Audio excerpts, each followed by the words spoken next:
He didn't just kill my brother. He left him there with no regard to life.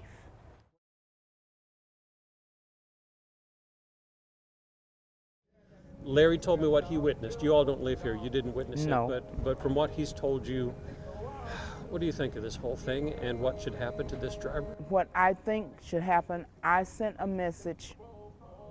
I feel for his family because not only did we lose his brother, but he's someone's child too. What should happen, I don't know what they should do with the driver, but he should be held accountable for leaving James lying there and not offering to render aid. That is his responsibility. Yeah, just to drive away. To drive away. He ran over him with a tow truck and a car and left him lying there. But the thing of it is, the towing companies need to have something in order that demands that if someone is injured that they stop and render aid. Because so sometimes these tow truck drivers, I haven't talked to this one yet, or this company, sometimes, they do this work quickly because sometimes they get attacked. They get attacked. Right? But the thing of it is, if you see that you're under attack because you're taking someone's property, drop that property. Come back at a later time. Yeah. And from what Larry was telling me, it may just be a misunderstanding as to why his car was being towed in the first place? It was a misunderstanding. The car was registered from what we understand. From what I've heard, the car was registered here at the apartments. He just he had paper tags on it. He hadn't put the metal plates on it yet. Okay, so that number wasn't in the system for the Dallas Housing Authority. That's the thing. Okay. But he was trying to show them, he was trying to tell them that the car was registered. And he was talking to the man, and they were holding a decent conversation. All of a sudden, the man he was talking to him on the car. He rolled his window up in the car, and you can see the streaks on the ground from the tow truck where he drug him around the building. And Larry was saying, let him go. James said, I can't get loose. My arm is in the window.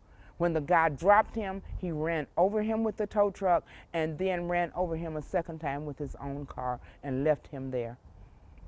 And when Larry got to him, Larry said, can you get up? He said, my legs are broken.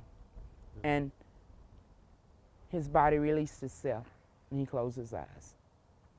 So probably at that time, my brother was gone to meet his maker. But the thing of it is, when they found the guy that hit him and did that to him, he didn't even stop. They found him at the tow yard. That means that he had no consideration for the person that he had left lying there. And James is gone. And I'm sorry, I know you're not asking me for this. Okay. When God took him, he took a beautiful man.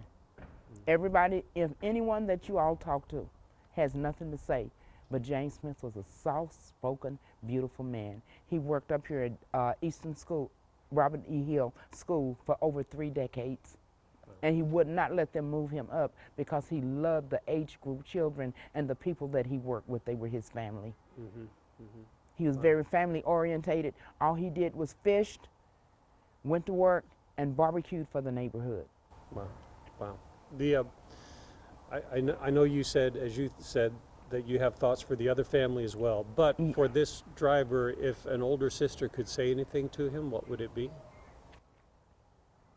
Sir, God bless you.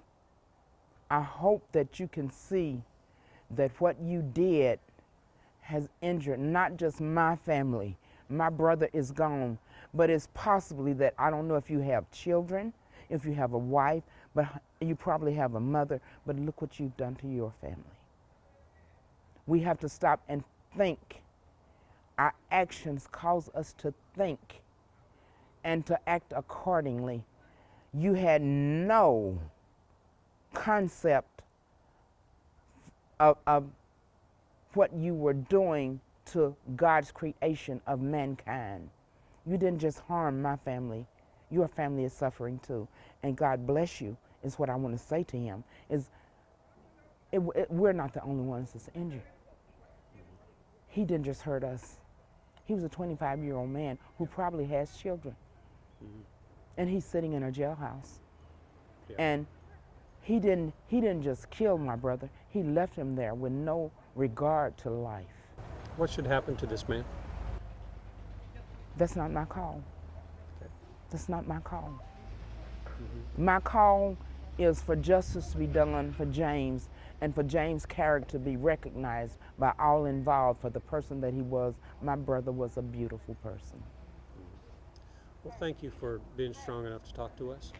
I know you may all not feel like it right now, but you sure as heck are. I'm doing what I got to do because God didn't put me in place for anything. I've always been the oldest, and I've always accepted that responsibility.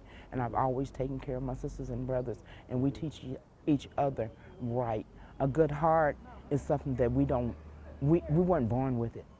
It has to grow in us, Yeah. and we have good hearts. My brother had a beautiful heart. His heart was probably better than mine.